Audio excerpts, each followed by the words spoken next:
الحمد لله وكفى والصلاة والسلام على أشرف الأنبياء وعلى آله وأصحابه التقى أما بعد أعوذ بالله من الشيطان الرجيم بسم الله الرحمن الرحيم الحمد لله رب العالمين الرحمن الرحيم مالك يوم الدين إياك نعبد وإياك نستعين اهدنا الصراط المستقيم صراط الذين أنعمت عليهم غير المغضوب عليهم ولا الضالين آمين بسم الله الرحمن الرحيم ألف لام ميم ذلك الكتاب لا ريب فيه هدى للمتقين صدق الله العظيم۔ خلاصہ قرآن کے سلسلہ میں آج پہلے پارے کے مضامین کا خلاصہ عرض کیا جائے گا، جس میں آپ سورہ فاتحہ اور سورہ بقرہ کی 141 آیات تک کے خلاصے کو ملاحظہ فرمائیں گے۔ سورہ فاتحہ مکی صورت ہے، اس کی 7 آیات ہیں۔ اس میں قرآن کریم کے جو بنیادی اور اساسی مضامین ہیں یعنی توحید، رسالت اور قیامت، ان تینوں کا تذکرہ موجود ہے۔ چنانچہ پہلی، دوسری اور چوتھی آیت میں توحید کا تذکرہ، اور چھٹی آیت میں رسالت کی طرف اشارہ، اور تیسری آیت میں قیامت کی طرف اشارہ ملتا ہے۔ سورہ فاتحہ کو ہم قرآن کریم کا دیباچہ بھی کہہ سکتے ہیں اور خلاصہ بھی۔ دیباچہ یعنی وہ تمہیدی مضامین جو کتاب کے شروع میں ذکر کیے جاتے ہیں، جن کا تذکرہ ہمیں پوری کتاب میں آگے ملتا ہے۔ چنانچہ سورہ فاتحہ میں توحید، رسالت اور قیامت، ان تینوں مضامین کا تذکرہ موجود ہے۔ اللہ رب العزت فرماتے ہیں الحمدللہ رب العالمین الرحمن الرحیم، سب تعریفیں اللہ رب العزت کے لیے ہیں جو تمام جہانوں کے پالنہار ہیں، بڑے مہربان ہیں، بہت رحمتیں فرمانے والے ہیں۔ اس میں توحید کا تذکرہ، ایاک نعبد و ایاک نستعین، اے اللہ ہم آپ ہی کی عبادت کرتے ہیں اور آپ ہی سے ہر مسئلہ میں مدد چاہتے ہیں، اس میں بھی توحید کا مسئلہ مذکور ہے۔ تیسری آیت میں مالک یوم الدین، قیامت کا تذکرہ، اور صراط الذین انعمت علیہم میں رسالت کی طرف اشارہ مذکور ہے کہ اللہ ہمیں ہدایت کا رستہ دکھلائیے، ان لوگوں کا رستہ جن پر آپ کا انعام ہوا۔ اور اللہ رب العزت کے انعامات کن پہ ہیں؟ اللہ رب العزت کے انبیاء پر، اللہ رب العزت کے سچے بندوں پر، اللہ رب العزت کے رستے میں کٹ مرنے والوں پر، اور اللہ رب العزت کے برگزیدہ جو نیک صالح حضرات ہیں ان پر۔ تو انبیاء کی طرف بھی اس آیہ مبارکہ میں اشارہ ہمیں ملتا ہے۔ قرآن کریم کی اساسی صورت ہے، اسی سبب سے اللہ رب العزت نے ہر نماز کی ہر رکعت میں سورہ فاتحہ کو رکھا تاکہ اس میں مسلمان 113 صورتوں کی جھلک دیکھ سکیں اور اس کے مطابق اپنی زندگی کو ڈھال سکیں۔ دوسری سورہ بقرہ ہے، جس کی کل آیات 286 ہیں، مدنی صورت ہے۔ پہلے پارے میں 141 آیات اس کی آ رہی ہیں۔ بقرہ گائے کو کہتے ہیں، اس کا لفظ بھی اس سورہ میں موجود ہے، اس نسبت سے اس کا نام رکھ دیا گیا بقرہ پہ، اور اس کا ایک قصہ بھی موجود ہے جو آگے انشاءاللہ چل کے ہم بیان کریں گے۔ سورت کا آغاز حروف مقطعات سے ہے، الف لام میم۔ حروف مقطعات ان حروف کو کہا جاتا ہے جن کو قطع کر کے کاٹ کے ہم پڑھتے ہیں، ان کو ملا کر علم ہم نہیں پڑھتے بلکہ ہر حرف کو علیحدہ ادا کرتے ہیں۔ ان حروف کو سورت کے شروع میں رکھنے کی کیا حکمت ہے؟ تو حکمت آگے آیت میں مذکور قرآن کریم کا تذکرہ ہے کہ اللہ رب العزت نے اس سورت کے آغاز میں حضور اکرم صلی اللہ علیہ وسلم کے دائمی معجزے کو ذکر فرمایا۔ حضور اکرم صلی اللہ علیہ وسلم کو حسی معجزات بھی عطا فرمائے گئے، مادی معجزات بھی عطا فرمائے گئے، مگر آپ کا سب سے بڑا معجزہ جو ہے وہ آپ کا علمی اور دائمی معجزہ قرآن کریم ہے۔ جن صورتوں کا آغاز بھی حروف مقطعات سے ہوا، ان صورتوں میں قرآن کریم کی حقانیت، قرآن کریم کی عظمت، قرآن کریم کی صداقت اور قرآن کریم کے اعجاز کا مضمون ہمیں ضرور ملتا ہے۔ اس صورت کے آغاز میں بھی حروف مقطعات کا تذکرہ ہے، اور اہل عرب جن کو اپنی فصاحت اور بلاغت پہ بہت ناز تھا، ان کو چیلنج دیا جا رہا ہے کہ یہی حروف ہے نا جن کو تم برتتے ہو اور اپنے آپ کو فصیح اور بلیغ گردانتے ہو اور اوروں کو عجمی اور گونگا سمجھتے ہو، تو لو یہ حروف تمہارے سامنے پڑے ہیں اور فصاحت و بلاغت کے دعوے تمہارے دل و دماغ میں موجود ہیں، تو اس قرآن جیسا کلام بنا کے لے آؤ۔ آگے اللہ رب العزت انسانوں کی 3 قسمیں یعنی مومنین، کفار اور منافقین کا تذکرہ فرما رہے ہیں۔ مومنین کا تذکرہ اللہ رب العزت نے 4 آیات میں فرمایا، ان کی صفات ذکر کی گئی، الذین یؤمنون بالغیب، کہ مومنین وہ ہیں جو غیب کی باتوں پہ ایمان رکھتے ہیں، یعنی جن کو محسوس نہیں کیا جا سکتا، جیسے برزخ کے احوال، جیسے حشر، جیسے جنت اور دوزخ، جیسے جزا و حساب۔ تو اللہ رب العزت کے بتلانے پہ اور رسول اللہ صلی اللہ علیہ وسلم کے بتلانے پہ مومنین ان باتوں کا یقین کرتے ہیں۔ وَيُقِيمُونَ الصَّلَاةَ، نماز کو پورے آداب اور پوری شرائط کے ساتھ ادا کرتے ہیں۔ وَمِمَّا رَزَقْنَاهُمْ يُنْفِقُونَ، مالی عبادت کہ ہمارے دیے ہوئے رزق میں سے وہ خرچ کرتے ہیں۔ یہاں عجیب اللہ رب العزت کا اسلوب ہے کہ ہمارے دیے ہوئے رزق میں سے، ہمارے عطا کردہ میں سے، یعنی ہمیں رزق کی جو بھی کیفیت حاصل ہو، وہ دکانوں سے حاصل ہو، وہ دفاتر سے حاصل ہو، وہ بحر و بر کی کسی قسم سے حاصل ہو، تو وہ حقیقت میں اللہ رب العزت کی عطا کردہ ہے۔ اگلی صفت کہ مومن جو ہوا کرتا ہے وہ اللہ رب العزت کی جانب سے عطا کردہ اور اتاری ہوئی کتابوں پر ایمان رکھتا ہے۔ وَبِالْآخِرَةِ هُمْ يُوقِنُونَ، اور آخرت پہ بھی اس کا ایسا یقین ہوتا ہے جس میں شک کی کوئی گنجائش نہیں ہوتی۔ آگے 2 آیات میں کفار کا تذکرہ موجود ہے کہ کافر جو ہے، کیونکہ اللہ رب العزت نے طے کر دیا اس کی ہٹ دھرمی کے سبب سے کہ یہ ایمان کو قبول نہیں کرے گا، تو نبی علیہ السلام سے فرمایا جا رہا ہے کہ جن کے حق میں طے کر دیا گیا ان کی خباثت کے سبب سے، تو آپ کا ڈرانا یا نہ ڈرانا ان کے کچھ کام نہیں آئے گا۔ اللہ رب العزت نے ان کی دلوں پر اور ان کے کانوں پر مہر کر دی ہے اور ان کی آنکھوں پہ پردے ڈال دیے۔ آگے 13 آیات میں منافقین کا تذکرہ موجود ہے۔ منافقین انسانیت کا وہ گروہ ہے جو اپنے مذہب اور دین کی جڑوں کو کھوکھلا کر دیا کرتی ہے۔ اللہ رب العزت نے ان آیات میں ان کے چند اوصاف ذکر کی ہے، چنانچہ فرمایا وما ہم بمومنین، یہ ایمان کے دعوے دار تو ہیں مگر حقیقت میں یہ مومن نہیں ہیں۔ یکذبون، پرلے درجے کے جھوٹے ہیں۔ یخادعون، اللہ رب العزت اور مومنین کو دھوکہ دینے کی کوشش کرتے ہیں۔ مستہزئون، دین کی باتوں کا تمسخر اڑاتے ہیں۔ فی قلوبہم مرض، ان کے دلوں میں بیماری ہے۔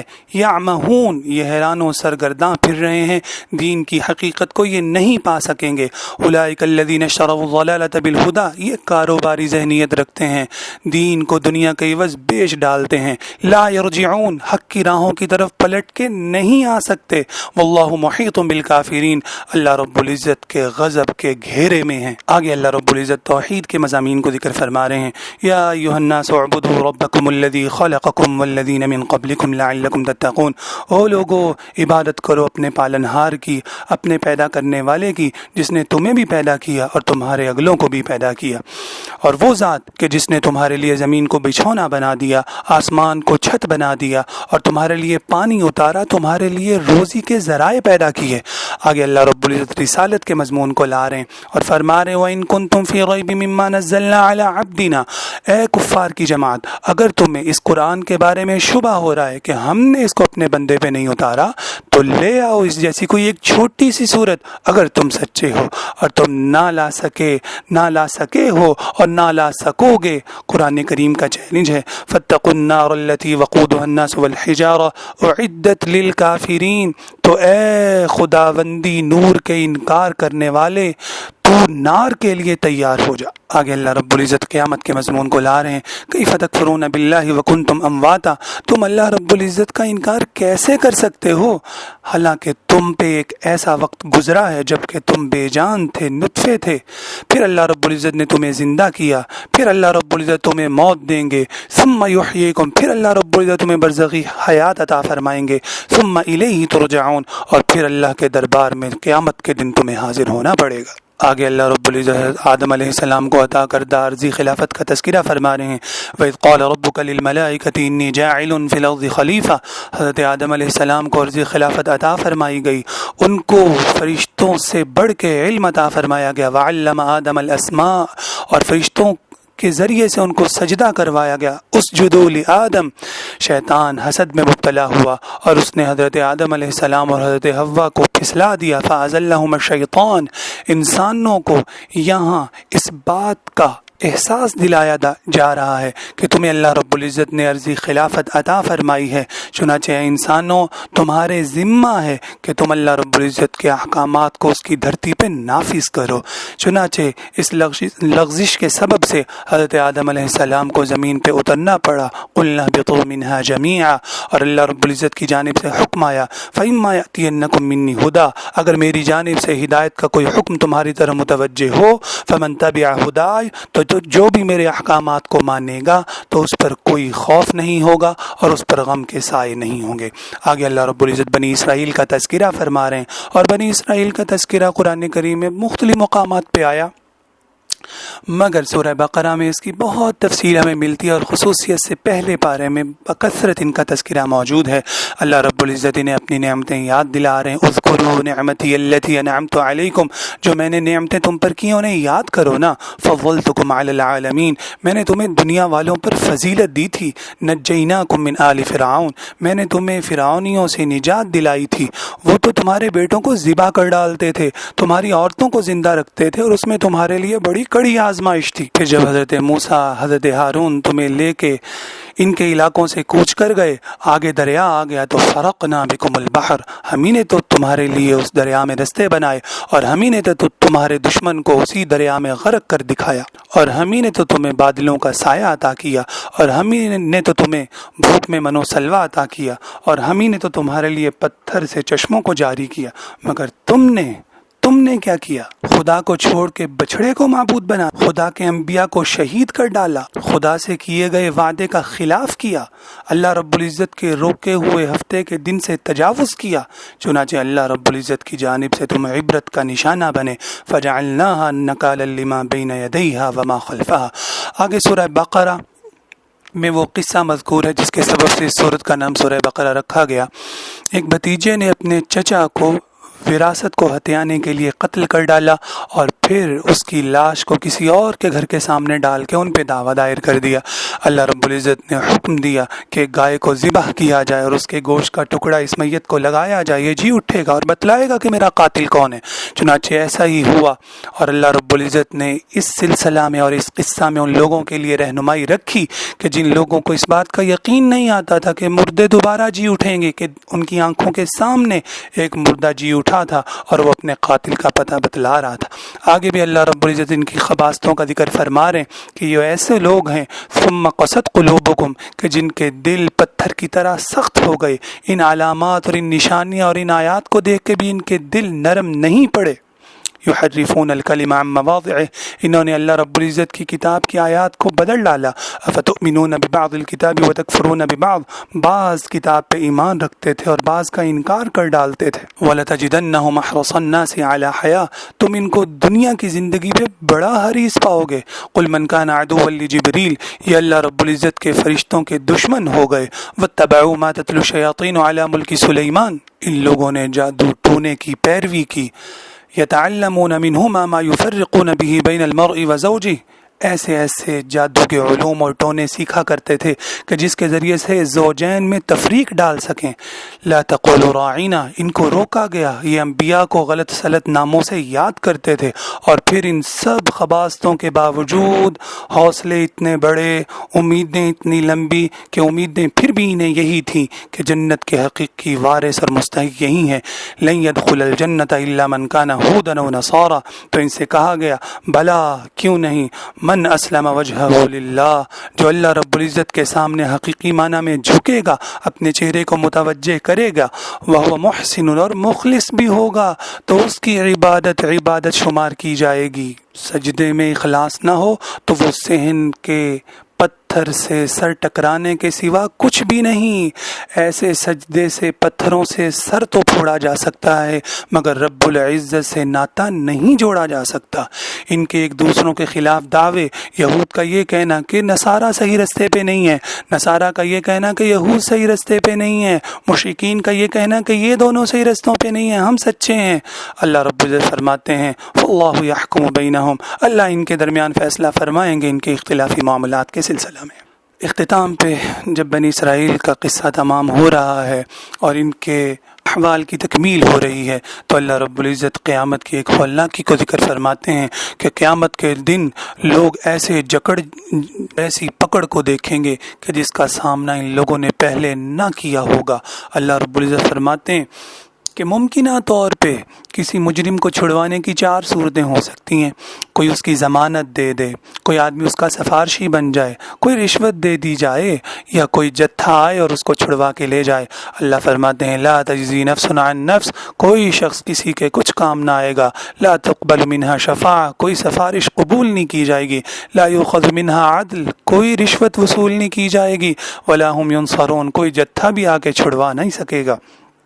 آگے حضرت ابراہیم علیہ السلام کا پارے کے بالکل آخر میں تذکرہ فرمایا جا رہا ہے کہ حضرت ابراہیم علیہ السلام اللہ کے خلیل تھے اور وہ بہت امتحانات سے گزرے، اور انہوں نے اپنے آپ کو ان مشقتوں کی بھٹیوں سے گزار کے اپنے آپ کو کندن بنوایا، اپنی قوم کی مخالفت کو مول لیا، اپنے گھر والوں کو چھوڑا، اپنی قوم کو چھوڑا، اللہ کے نام پہ آگ میں کود گئے، اپنے اہل و عیال کو بے آب ہو گیا وادی میں چھوڑ آئے، اور اللہ رب العزت کے راستے میں اپنے بیٹے کو ذبح کرنے پہ تیار ہو گئے۔ ذرا ہم اس واقعے کا ملاحظہ تو کریں کہ ایک بیٹا پڑا ہے اللہ رب العزت کی اطاعت گزاری کے لیے، اور والد چھری کی دھار کو اس کے نرم گلے کے اوپر رکھے ہوئے ہے، بیٹا کٹنے کو تیار ہے، باپ کاٹنے کو تیار ہے، مگر یہاں ہم اللہ رب العزت کی قدرت کا ملاحظہ کریں کہ چھری کی دھار کاٹنے کا کام نہیں کر رہی، گلا جو انتہائی نرم و ملائم ہے وہ نہیں کٹ پا رہا، اور صرف اتنا ہی نہیں کہ چھری کاٹ نہیں رہی ہے، بلکہ ہم یہ بھی دیکھیں کہ کتنے ہی جنتی نوجوانوں کی طاقت حضرت ابراہیم کو عطا کی گئی ہے، وہ اپنے بازو کا پورا دباؤ اس نرم و ملائم گلے کے اوپر ڈالے ہوئے ہیں، مگر وہ دباؤ بھی سانس کو منقطع نہیں کر رہا۔ یہ کون ہے جو بازو سے قوت کو سلب کیے ہوئے ہے؟ یہ کون ذات ہے جو اس دھار کو کاٹنے نہیں دے رہی؟